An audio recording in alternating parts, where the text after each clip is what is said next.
Oke, saya saat ini mencoba untuk menggunakan sistem yang berbeda, ya. Jadi ini menggunakan whiteboard yang nanti apa yang kita bahas di sini menjadi PDF.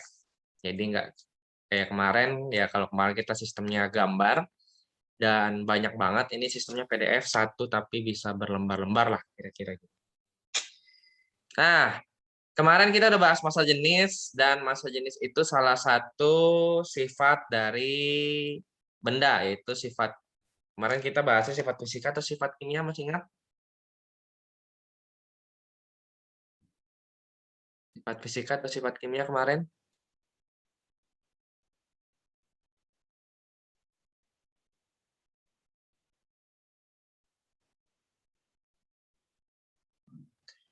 Ingat nggak sifat fisika atau sifat kimia? Suara saya masuk nggak,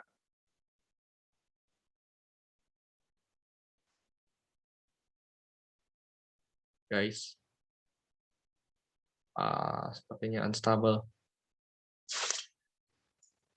Lari ke sini dulu deh. Suara saya terdengar? Cek. Cek 1, 2, 3.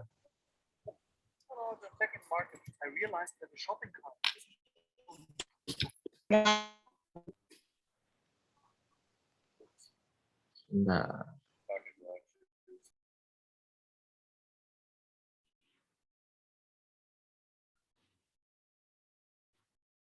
Oke, kemarin kita sudah bahas tentang massa jenis dan itu masuk ke sifat fisika ya.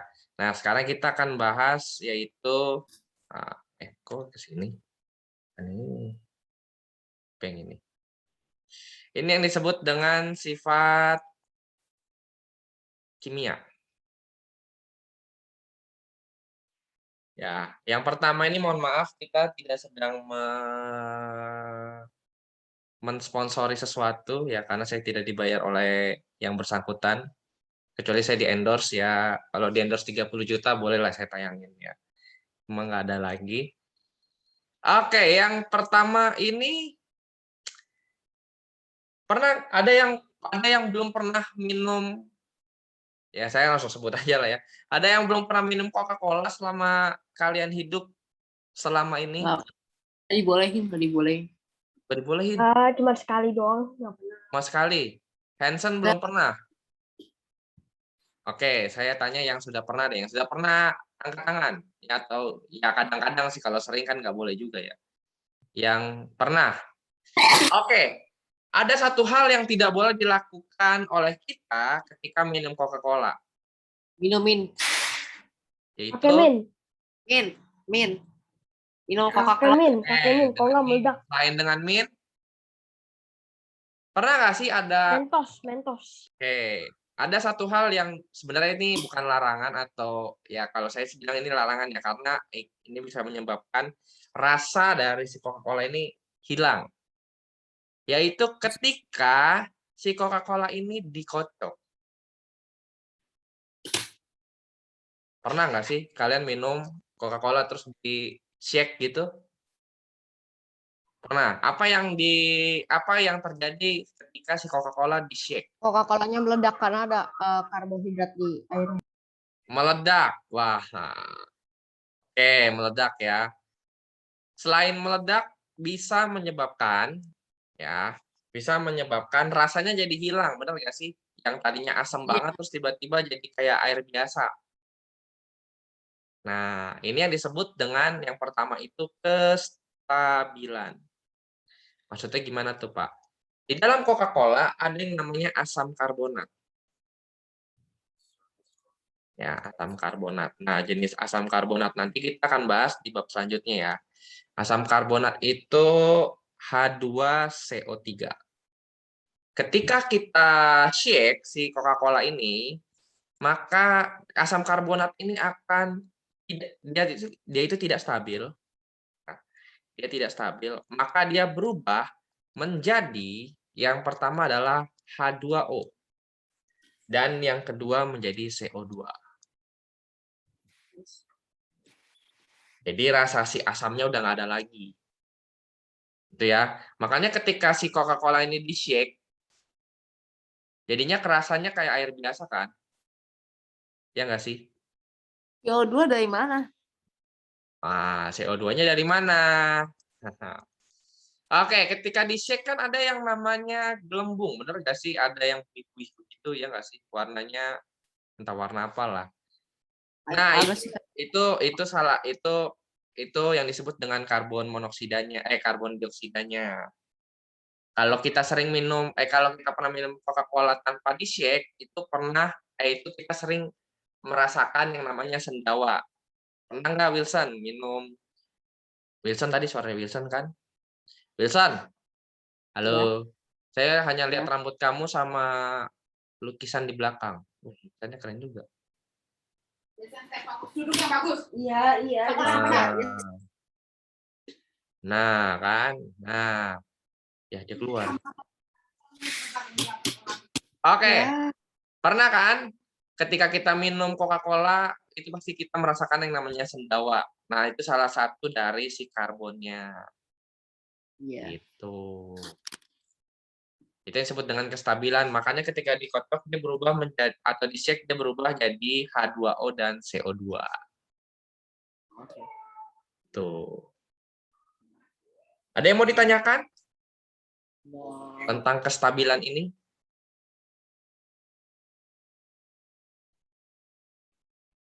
Gimana? Ini yang suka minum Coca-Cola, walaupun kadang-kadang saya ketemu Coca-Cola cuma satu tempat ketika saya masuk di restoran, udah itu aja. Selebihnya nggak pernah. Kayak gitu ya. Lalu, nah ini yang gambar kedua ini. Yang kedua ini ada gambar besi sama di sebelah kanan ada gambar kayu ya. Bentar ya, kayu sama besi. Kira-kira kalau seandainya kita kasih yang namanya air aki, tahu ya air aki ya? Ada yang tidak tahu air aki? Ada yang tidak tahu? Wah, nih kayaknya keren. Tahu semua ya. Air aki yang biasa buat di mobil, yang biasa buat di motor ya. Itu bukan bensin ya? Bukan. Bensin itu untuk menggerakkan. Tapi kalau aki itu untuk sumber listriknya. Gitu, Wilson. Jadi kalau di dalam mobil, di dalam motor, kan ada tuh. Biasanya kan mereka butuh klakson, bener ya? Iya. Ada yang kalau naik motor nggak pakai klakson, klaksonnya mati. Ada kalau klaksonnya rusak gitu kan. Tapi kalau misalnya nggak ada aki, pasti dia nggak bisa gerak. Kenapa? Karena itu dia sumber tenaganya selain dari tadi yang tadi Wilson bilang bensin. Nah, ketika dikasih air aki, mana yang bereaksi cepat? Mana yang bereaksi cepat? Maksudnya ketika dikasih air aki tiba-tiba langsung dia kasih berkarat misalnya gitu. Ada yang tahu mana yang lebih cepat, yang besi atau yang kayu? Yang mana? Saya tanya Kairi deh ya. Ketika ada besi dan kayu, dikasih air aki, mana yang lebih cepat bereaksi? Lebih cepat reaksi itu air api ya. Ini apa namanya kayu. Untuk lebih cepat Kayu atau reaksi, besi? Kayu. Yakin? Aku bilang Oke. kayu. Gak apa-apa, Kairi. Menurut Kairi, kayu. Kayu. Ya. Oke, saya tanya ke Claudi. Claudi, kalau misalnya air aki dituangin ke besi sama ke kayu, mana yang lebih cepat bereaksi? Reaksinya kayak gimana sih, Pak? Bisa karatan gitu ya, lebih cepat berkarat mungkin, tak berubah warna.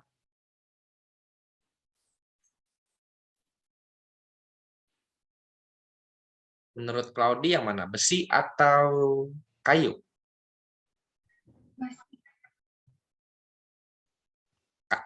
Sorry Claudi, suaramu pelan tadi. Besi. Oke, ya yang betul adalah yang besi, betul. Besi akan lebih cepat bereaksi. Ya, besi akan lebih cepat bereaksi atau akan bereaktif. Jadi yang nomor 2 ini sifatnya itu kereaktifan. Ya, kereaktifan. Tulisan saya lebih rapi di sini ya. Itu yang disebut ya, disebut dengan reaktif. Kalau kayu justru dia tidak bereaktif. Mungkin dia cuma basah doang gitu ya. Tapi dia tidak akan berkarat. Saya belum pernah dengar kayu berkarat. Ada nggak? Nah, kayak gitu. Kayu tidak akan bereaktif. Sampai di sini ada yang mau ditanyakan tentang 2 ini?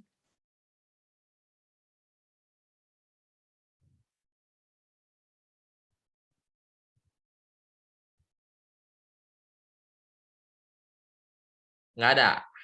Oke, kalau nggak ada, kita lanjut ke yang selanjutnya nih.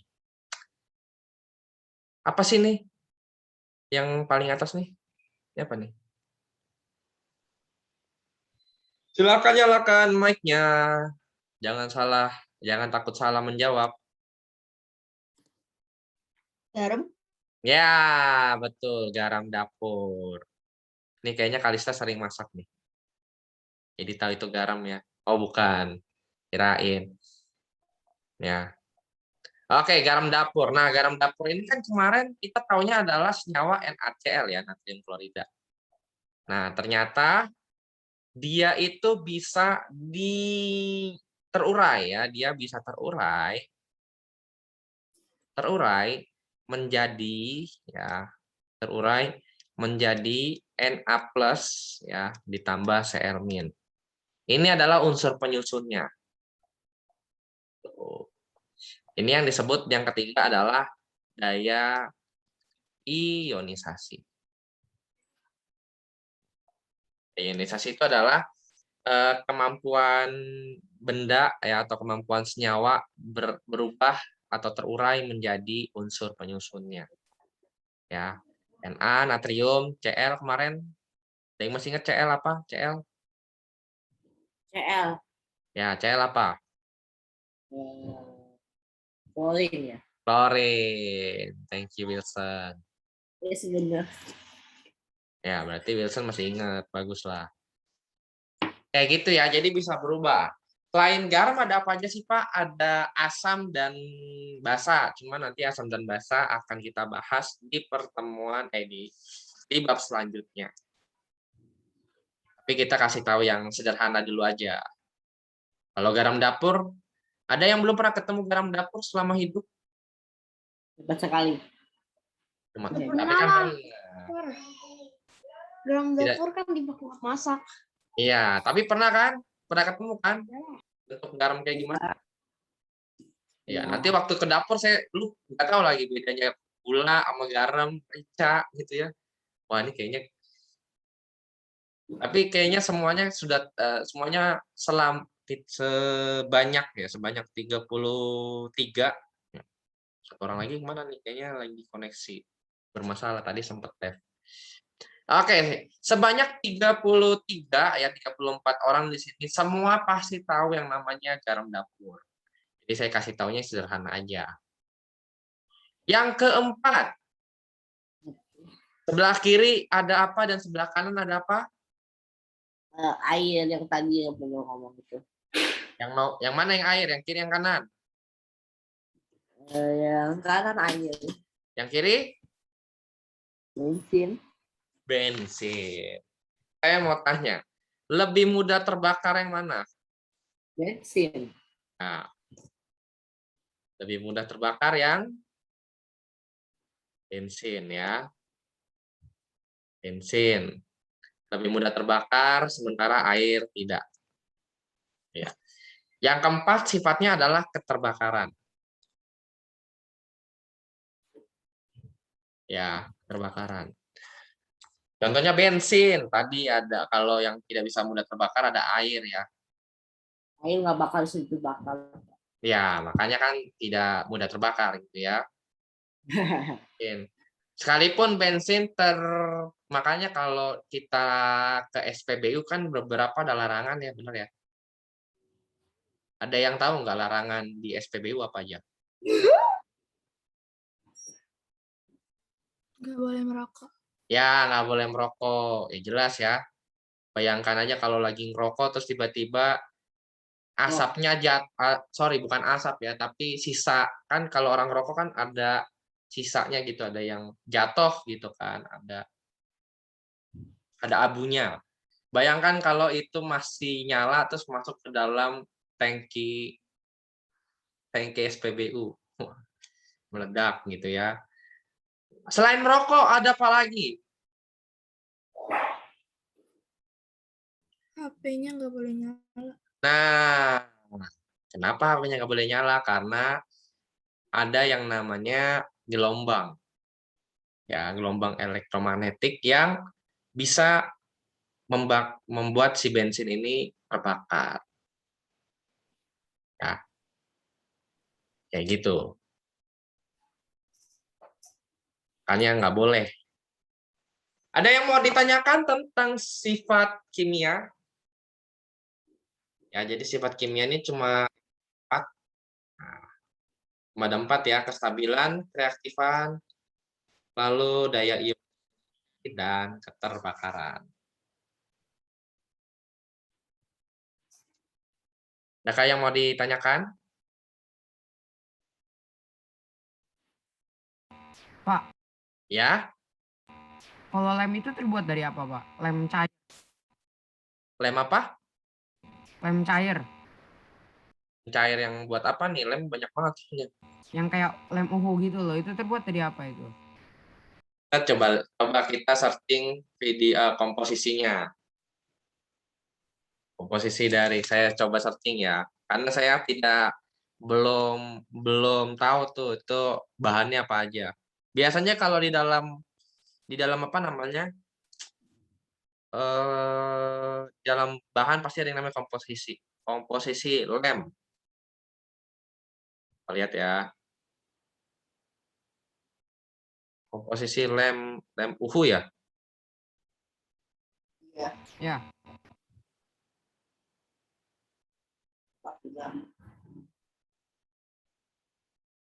Ada nggak sih? Biasa. Ada. Enggak, maksudnya komposisinya. Saya baru mau lihat. Pernah ya posisi. Saya sampai bela-belain buka Tokped nih.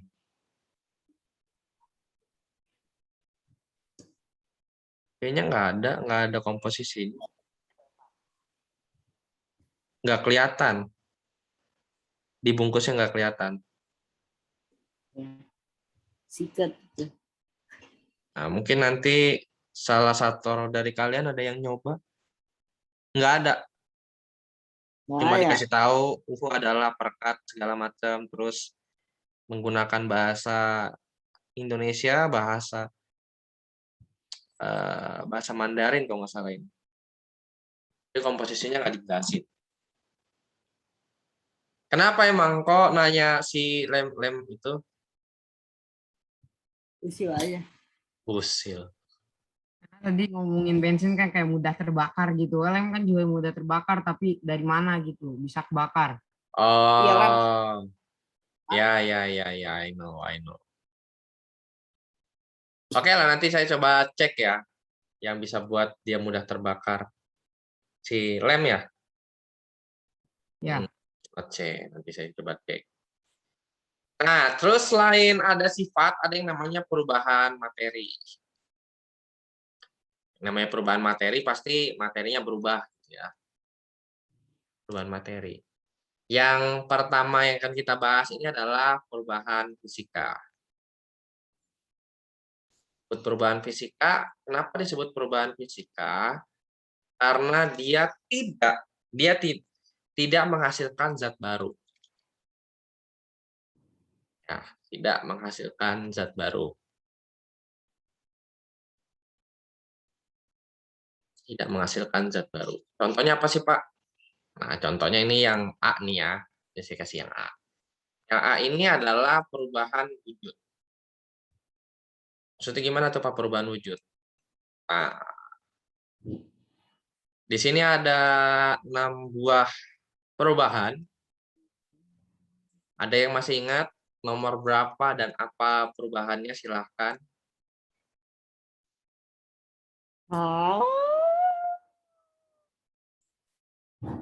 Oke, saya coba tanya Karis nomor 1. Perubahannya disebutnya apa?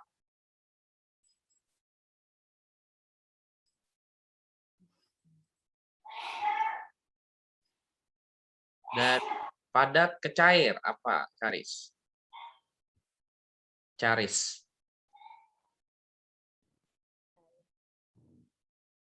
Ya?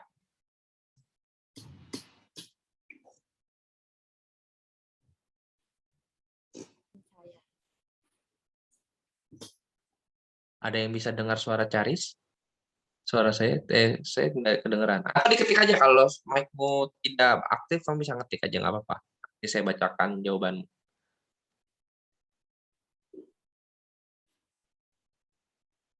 Diketik aja.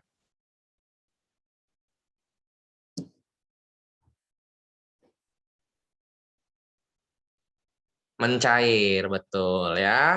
Good. Mencair atau melebur ya, atau meleleh. Sama aja.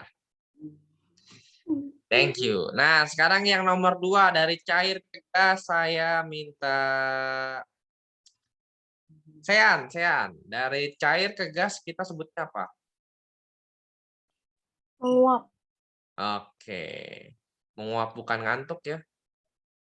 Bukan menguap ngantuk ya. Maksudnya menguap. Oke, ya dari tadi saya mendengar suara Wilson, saya tanya Wilson deh. Wilson, nomor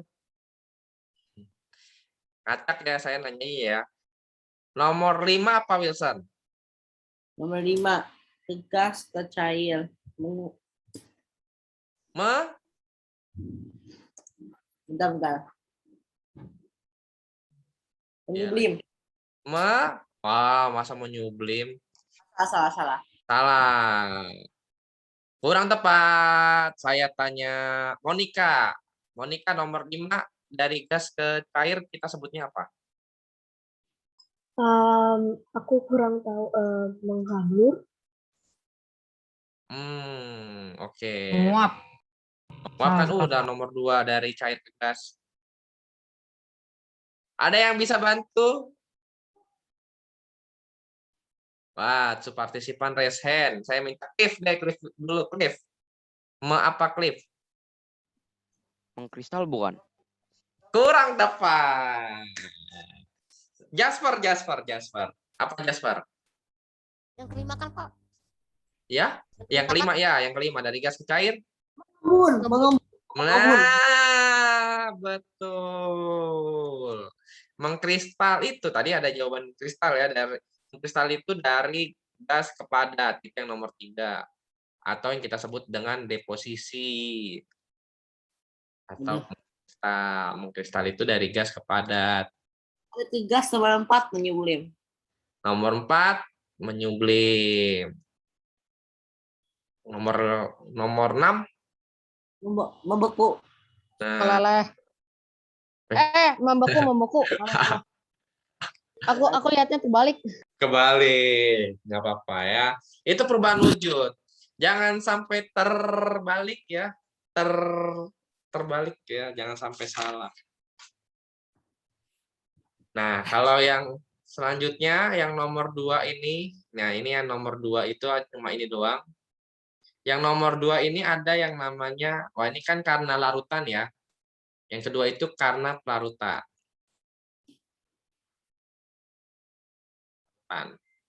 Ya contohnya kayak ini ya. Larutan gula gitu kan. Selain larutan gula ada larutan garam dan lain-lain.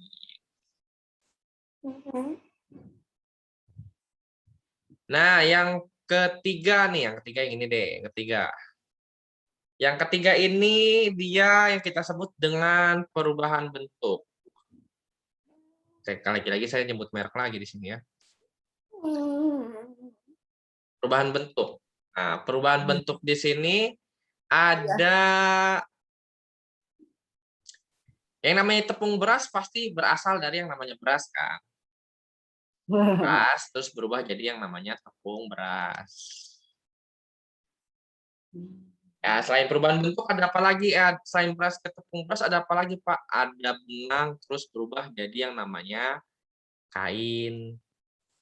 Dari kain berubah lagi jadi yang namanya yang kita pakai saat ini, itu baju.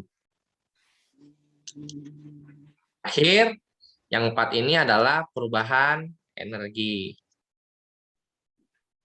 Ya, perubahan aliran energi. Nah, kalau yang saya kasih tahu gambar ini, dia berubah dari energi apa menjadi energi apa? Dari energi listrik jadi energi cahaya. Oke, dari listrik menjadi cahaya.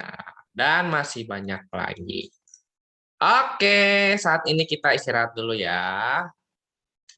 Istirahat dulu 30 menit. Nanti Di end aja.